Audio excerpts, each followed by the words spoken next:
하나님이 사랑하시는 비산동교회 성도님들, 지난 하루 동안 평안하셨습니까? 어린아이가 자라 어른이 되듯이 신앙생활에도 어린아이에서 어른의 신앙으로 성장을 해야 합니다. 하나님의 말씀은 우리의 신앙생활의 성장의 밑거름이자 영양분이 됩니다.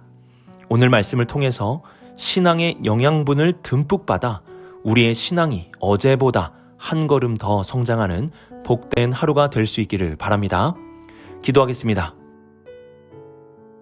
사랑의 하나님 아버지, 우리를 말씀으로 양육하여 주셔서 우리의 신앙이 성장하게 하여 주옵소서. 어제보다 오늘이, 오늘보다 내일이 더욱 성장하는 우리 모든 성도들 되게 하여 주옵소서. 오늘 주신 생명의 양식도 잘 먹고 튼튼하게 자라나겠습니다. 이 모든 말씀 우리 주 예수 그리스도의 이름으로 기도드립니다. 아멘. 오늘 우리에게 주시는 하나님의 말씀은 히브리서 5장 11절에서 6장 8절까지 말씀입니다. 하나님의 말씀을 함께 읽겠습니다. 멜기세덱에 관하여는 우리가 할 말이 많으나 너희가 듣는 것이 두나무로 설명하기 어려우니라. 때가 오래되었으므로 너희가 마땅히 선생이 되었을 터인데 너희가 다시 하나님의 말씀의 초보에 대하여 누구에게서 가르침을 받아야 할 처지이니 단단한 음식은 못 먹고 젖이나 먹어야 할 자가 되었도다. 이는 젖을 먹는 자마다 어린 아이니 의의 말씀을 경험하지 못한 자요, 단단한 음식은 장성한 자의 것이니 그들은 지각을 사용함으로 연단을 받아 선악을 분별하는 자들이니라. 그러므로 우리가 그리스도도의 초보를 버리고 죽은 행실을 회개함과 하나님께 대한 신앙과 세례들과 안수와 죽은 자의 부활과 영원한 심판에 관한 교훈의 털을 다시 닦지 말고 완전한 대로 나아갈지니라. 하나님께서 허락하시면 우리가 이것을 하리라. 한번 빛을 받고 하늘의 은사를 맛보고 성령에 참여한 바 되고 하나님의 선한 말씀과 내세의 능력을 맛보고도 타락한 자들은 다시 새롭게 하여 회개하게 할 수 없나니 이는 그들이 하나님의 아들을 다시 십자가에 못 박아 드러내놓고 욕되게 함이라. 땅이 그 위에 자주 내리는 비를 흡수하여 밭 가는 자들이 쓰기에 합당한 채소를 내면 하나님께 복을 받고 만일 가시와 엉겅퀴를 내면 버림을 당하고 저주함에 가까워 그 마지막은 불사름이 되리라. 아멘.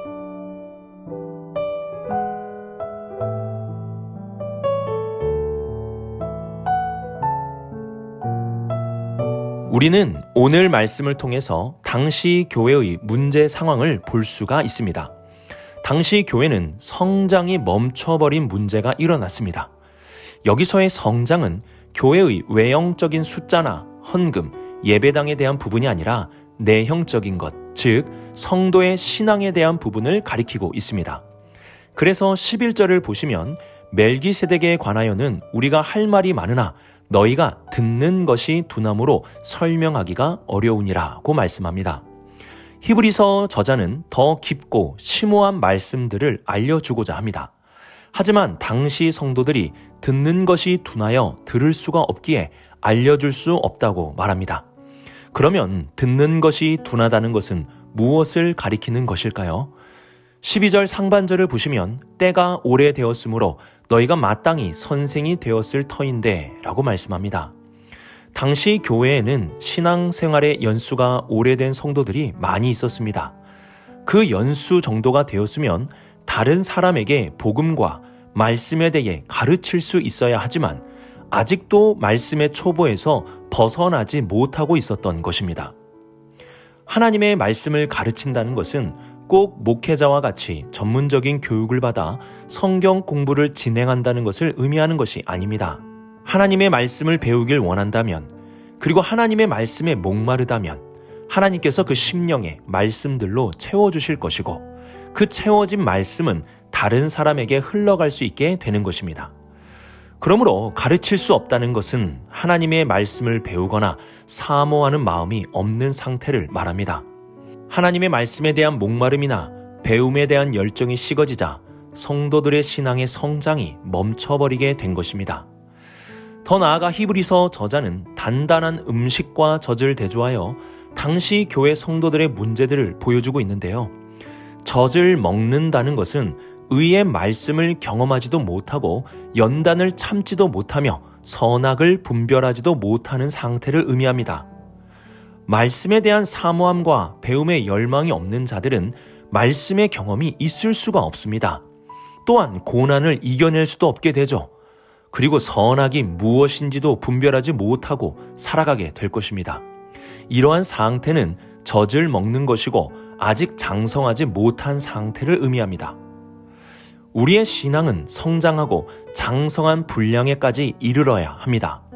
이를 위해서는 6장 1절과 2절 말씀과 같이 버릴 것은 버리고 나아가야 할 방향을 향해서는 나아가야 합니다. 그러면 우리는 무엇을 먼저 버려야 할까요? 우리는 그리스도의 도의 초보와 죽은 행실을 버려야 합니다. 장성한 자는 장성한 자의 모습이 있어야 합니다. 아직도 예수님을 모르는 사람처럼 예수님을 믿은 지 얼마 되지 않는 사람의 모습, 그러한 초보적인 모습과 행동을 버려야 합니다. 그리고 우리는 나아가야 합니다. 회개로 나아가야 하고 하나님에 대한 신앙으로 나아가야 합니다. 그리고 세례들과 안수를 향하여서도 나아가야 합니다. 히브리서의 저자는 세례가 아닌 세례들이라고 복수형으로 말씀하였습니다.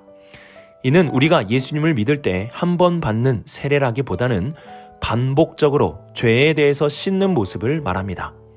안수는 어떠한 능력을 전가하는 행위인데 특별히 성령의 능력이 흘러갈 때 사용하는 행동을 의미합니다. 즉, 죄에 대해서는 반복적으로 씻고 성령의 능력을 힘입어 나아가야 함을 말씀하는 것입니다. 마지막으로는 죽은 자의 부활과 영원한 심판에 관한 교훈을 늘 상고하며 나아가야 합니다. 주님의 부활과 재림은 우리가 잊어서는 안 될 복음이며 우리가 붙잡고 나가야 할 중요한 신앙의 핵심이 됩니다. 신앙의 성장을 위해서는 버릴 것은 버려야 합니다. 우리는 무엇을 버려야 합니까? 초보적인 신앙과 행동을 버려야 합니다. 그리고 더 멀리 나아가기 위해 회개와 죄의 씻음과 성령의 능력, 그리고 그리스도의 부활과 재림을 붙잡아야 합니다. 이렇게 버릴 것은 버리고 나아가야 할 올바른 방향으로 나아가 멈추는 신앙이 아닌 성장하는 신앙이 될 수 있는 우리 모든 성도님들이 될 수 있기를 주님의 이름으로 축복합니다.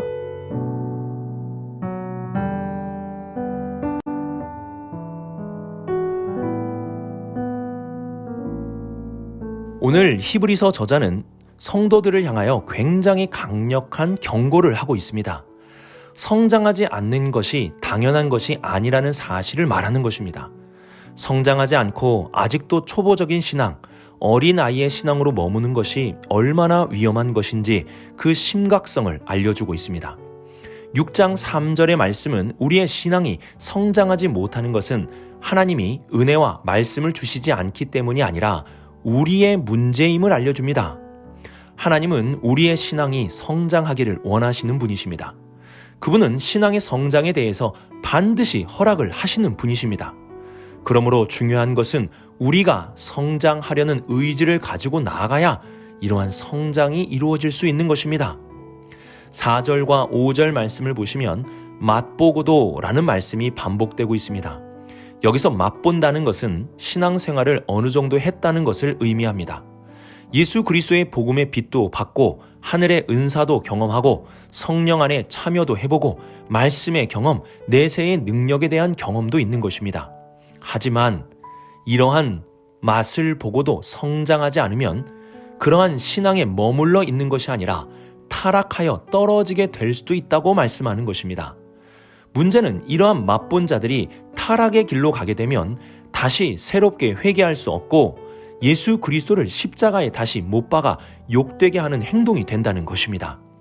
자신에게 주어진 그 하늘의 맛을 보았지만 부정하였기에 새로운 어떠한 맛을 보여주어도 그는 돌아올 수 없게 됩니다. 그리고 십자가에서 자신을 위해 죽으신 예수님을 부정하였기에 예수님을 다시 십자가에 못 박고 그분을 모욕하는 행동을 하게 되는 것입니다. 이 부분은 교리처럼 예수님을 믿고 배교한 사람들은 다시 구원을 얻을 수 없다는 사실을 알려주는 것이 아닙니다. 히브리서의 저자는 성도들을 향해서 경고를 하고 있는 것입니다. 성장하지 않고 머물러 있는 당시 교회 성도들을 향한 경고인 것입니다. 그것이 얼마나 큰 문제를 일으키게 되는지 알아야 한다는 것이죠. 우리도 알아야 합니다. 작년 신앙, 재작년의 신앙, 5년 전, 10년의 신앙과 지금 나의 신앙은 어떠합니까? 나의 신앙은 성장했습니까? 아니면 머물러 있습니까? 하나님에 대한 암과 예수 그리스도의 복음에 대한 지식과 경험이 깊어지고 있습니까? 만일 우리의 신앙이 계속 머물러 있다면 우리는 점점 타락의 길로 가는 것이고, 더 나아가 회개하지도 않고 용서받을 수도 없는 길, 예수님을 다시 모욕하는 길로 갈 수 있게 될 것입니다. 오늘 말씀을 통해 우리 자신을 점검합시다. 나의 신앙은 성장하고 있습니까? 아니면 머물러 있습니까?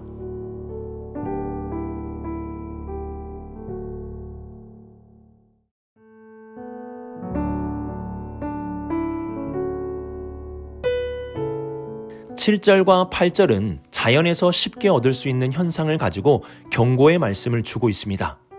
땅에 비가 내리고 그 비를 흡수하면 농부는 밭을 갈아서 씨앗을 심게 됩니다.